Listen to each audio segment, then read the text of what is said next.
Tous, ils espèrent en toi, Seigneur Dieu. Tu ouvres la main, ils sont comblés de bien. Ils sont comblés d'amour. Ils sont comblés de paix.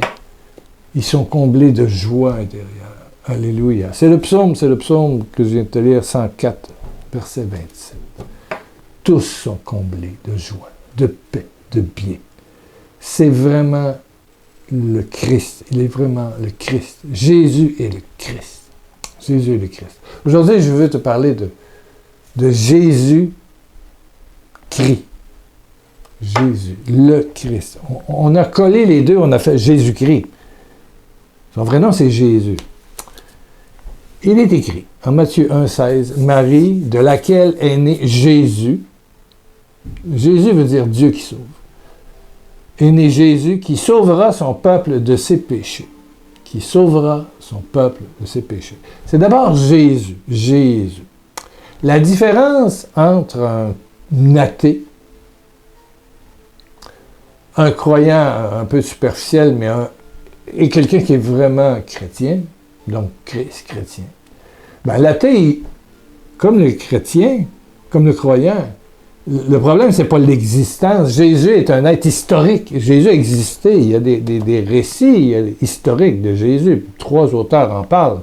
Voilà, Jésus a existé. Oui, Jésus est mort. Tout ça est reporté dans des livres qui ne sont pas la Bible. Bien sûr qu'on a la Bible, qu'on a le Nouveau Testament, mais Jésus a existé. La différence d'un croyant, un vrai croyant, quelqu'un qui est renouvelé, qui est né de nouveau, c'est que Jésus est Christ. Ouais. Christ, qui veut dire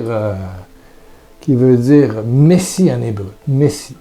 Ça veut dire que pour le croyant, Jésus existe encore aujourd'hui, que ce soit en 2022 ou en 2030 ou en 2040. Il existe toujours, qu'il a vaincu la mort. Non seulement il existe, il est vivant, mais il est agissant. Il est agissant. Et il veut ton bien, et il fait ton bien. Il crée ton bien. Il modifie des choses, il est le mouvement et l'être. Et sa nature, il a été homme, il est retourné auprès du Père, mais il était Dieu, totalement homme. Par Marie, il prend toute notre condition, mais il prend tous nos péchés. Ouais. Il est écrit ici, c'est tellement bon. Si vous avez le Nouveau Testament, allez dans Actes des Apôtres. C'est après les 4 évangiles, vous allez dans le Nouveau Testament. Toujours le Nouveau Testament. Ici, le Nouveau Testament. Le Nouveau Testament. Prenez la peine d'acheter un Nouveau Testament. C'est Acte 2, verset 22. C'est Pierre. Pierre qui a renié, imaginez. Puis tout à coup, il devient un témoin, puis il va prêcher devant le peuple. Puis il y a du monde. Hommes d'Israël, écoutez ce que je vais vous dire. Jésus de Nazareth. Ah, c'est Jésus son nom. Oh. Était un homme dont Dieu vous a montré l'autorité, la seigneurie. Dont Dieu vous a montré l'autorité. Car Dieu a accompli par lui, pour toi aussi, par lui des miracles, des prodiges et des signes au milieu de vous, comme vous le savez vous-même. Voilà, comme vous le savez vous-même. Il est, voilà. Les apôtres reconnaissent qu'il est Jésus, mais plus que ça, il est le Messie, donc Christ. C'est pour ça qu'on s'appelle chrétien. C'est qu'on croit que Jésus a l'autorité glorieuse du Père. Père, Fils et Saint-Esprit, au service de ta vie, au service de ta pauvreté, pour te faire passer d'un état de pauvreté, d'élabrement intérieur, de déchirure intérieure, de brisure intérieure, à un être nouveau, renouvelé, comme je t'en parlais à la dernière émission, un être renouvelé, par la puissance glorieuse du Christ, tout ton être devient nouveau, un souffle neuf, tu deviens la Jérusalem nouvelle, le lieu et l'adresse de Dieu. Une joie que nul ne peut te ravir vient t'envahir. Une paix céleste dans des choses, des tempêtes de vie énervantes. Une paix et une joie t'habitent. Les gens vont te penser fou. T'es pas fou. C'est le Christ qui vit en toi, qui rayonne en toi. Oui, ça passe. Oui, on te fout une baffe, pof, t'en prends une, puis écoute, donc, tu dis Amen. C'est tout. Tu ne cherches pas à te venger, tu ne cherches pas à parler en mal de ceux qui parlent en mal de toi. Non, non, non, non, non, non. La dernière émission, je vous ai parlé de Fernande, mais il y a un gars que j'ai connu à Abidjan. Je faisais une retraite dans la prison, la Maca. C'est la prison centrale, la grosse prison, qui devrait en principe recevoir 8 à 900 prisonniers, mais qui en a 2-3 000. Donc, vous voyez l'état épouvantable. Donc, j'avais été appelé spirituellement, et finalement, ça s'est organisé et réalisé. Et je suis allé prêcher trois rencontres à la Maca. À la Maca. Plus vers Yopougon, en banlieue la banlieue d'Abidjan, en Côte d'Ivoire, en Afrique. Et il y avait là un gars que j'ai donné la main au début à peu près à tous les détenus qui étaient dans la chapelle. La chapelle était bondée, qui contenait à peu près 200-300. Alors imagine-toi qu'il y en avait 3000, il y en avait 200-300 qui ont pu. Les autres n'ont jamais pu rentrer avec des gardes armés, avec des mitraillettes, tout ça. Donc c'est là-dedans que j'ai prêché. Et l'aumônier m'a présenté tout ça. Et j'ai donné la main. Ce qui est mon habitude généralement, c'est pour savoir quel est le besoin de ceux qui écoutent le partage que j'ai. Je donne la main, moi. Je donne la main. Ceux qui ont assisté à mes conférences, que ce soit en France, que ce soit en Belgique, que ce soit en Allemagne, que ce soit en Afrique ou au Canada, aux États-Unis, vous savez que je salue les gens. C'est comme s'il y a quelque chose qui me rentrait.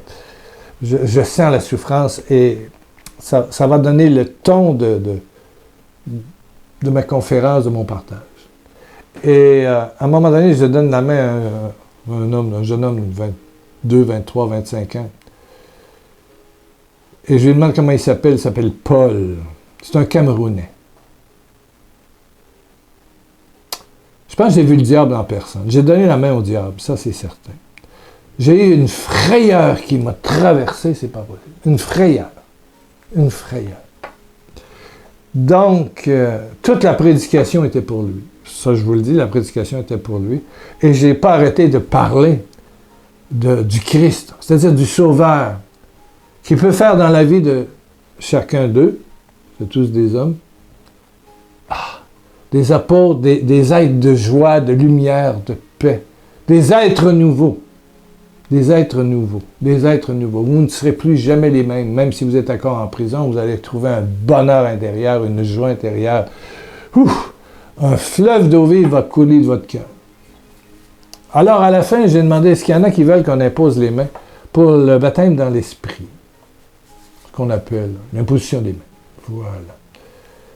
Ils sont tous venus, mais quand j'ai vu Paul arriver, je te jure que tu regardes les mains...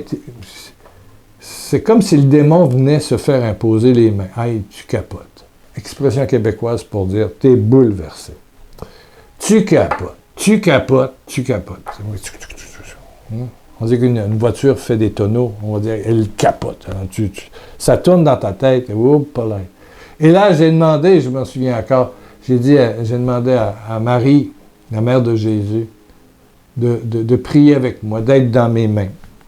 J'y ai pas touché, mais disons que c'était mes mains plus les mains de la Vierge Marie. Bon, et puis j'ai dit, bon, Seigneur, donne la vie nouvelle à Paul, le Camerounais.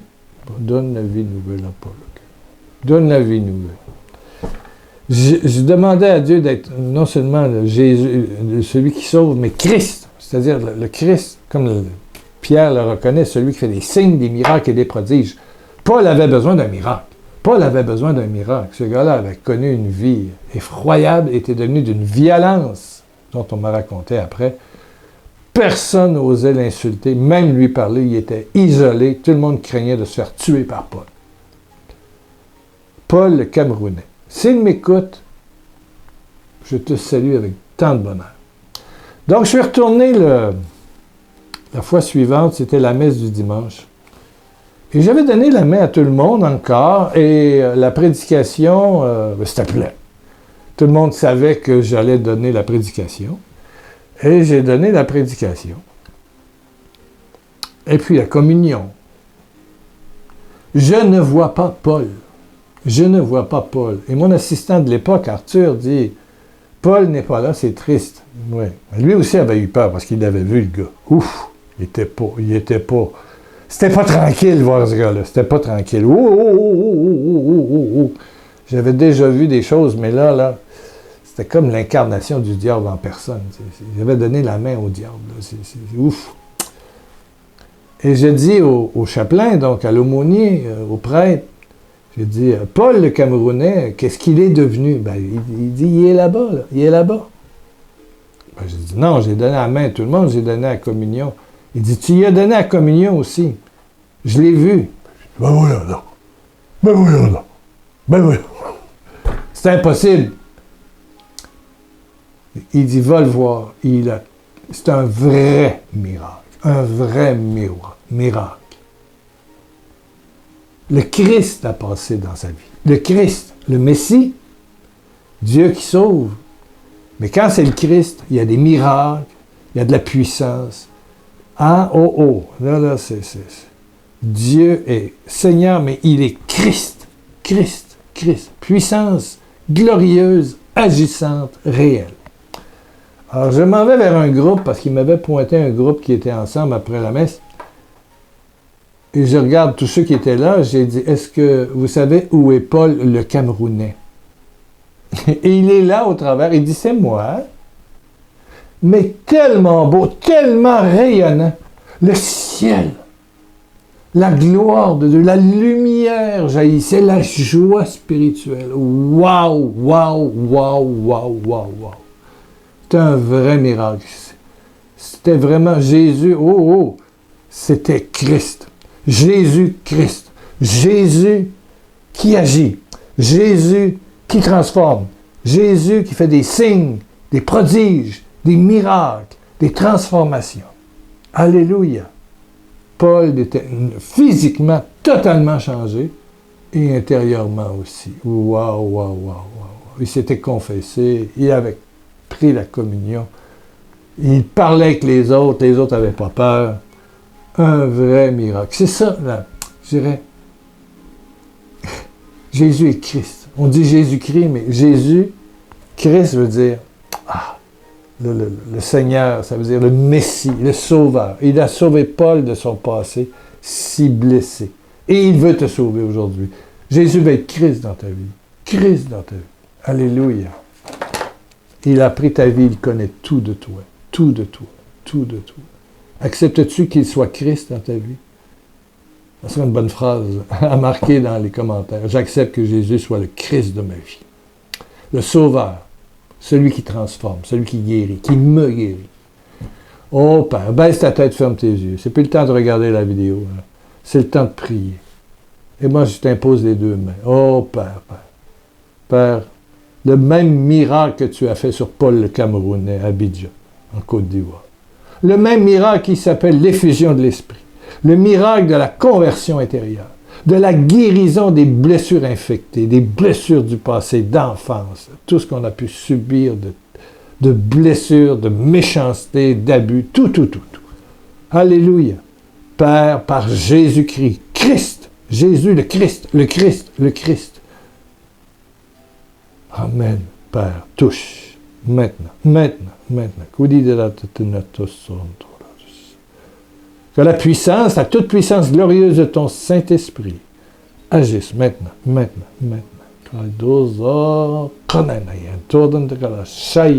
Que toute chaîne soit coupée, que le démon soit rejeté, brûlé, anéanti, totalement exterminé. Dégage, Satan et tes œuvres. Et que dans les blessures du passé surgissent les charismes pour continuer l'œuvre de Jésus, le Christ. Par tes pauvretés, faire rayonner le royaume de Dieu autour de toi. Par ta prière, goûter Dieu. Une nouvelle spiritualité, une nouvelle joie intérieure. Sentir l'amour de Dieu sur toi. Sois baptisé dans le Saint-Esprit. Le Saint-Esprit. Comme ils en sont.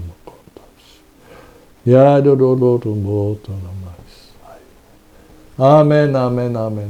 Merci Seigneur. Merci Seigneur Jésus. Merci de laisser un commentaire. Merci de soutenir pour finir le mois d'avril qui... je l'ai compté il y a quelques jours. Il est rentré quelques dons. Oh, il manque quelques euros, mais pas beaucoup. Pas beaucoup. Bon. Amen. On va passer au travers. Gloire à Dieu pour ceux qui aident et soutiennent le ministère, autant de la télévision, pour le site Internet que pour aussi le téléphone au Québec, le télémessage que j'invite les Québécois à écouter. Il y a 2 différents par semaine, c'est pas comme les émissions de télévision. C'est le 418 ici à Québec, 1-418 pour ceux sud-fois. Des fois, la France veut appeler, c'est le 1 pour l'Amérique, 418 la région. 1-418-661-2463. 661-2463, c'est gratuit et c'est accessible 24 heures par jour. 661-2463. C'est le même numéro que depuis 30 ans hier. Je sais pas, 3 à 4 millions d'appels qui sont reçus sur cette machine qui fonctionne encore. Qui fonctionne encore. C'est ça qui est le plus étonnant. Voilà, machine électronique qu'on a depuis 25 ans. Et il y a des centaines et des centaines et des milliers par semaine appels. Ça dure 8 minutes. Amen. 88 661 2463. 661 2463, le télémessage. On se retrouve dans quelques jours. Alléluia. Alléluia. Priez pour moi cette semaine, je rencontre 5 médecins. Oui, 4 ou 5, je ne sais pas. C'est le grand moment de savoir qu'est-ce qu'ils vont faire avec ma dissection de l'artère coïliaque. Oui, vont-ils m'opérer? Je ne sais pas. J'essaie d'enregistrer à l'avance, évidemment. Alléluia!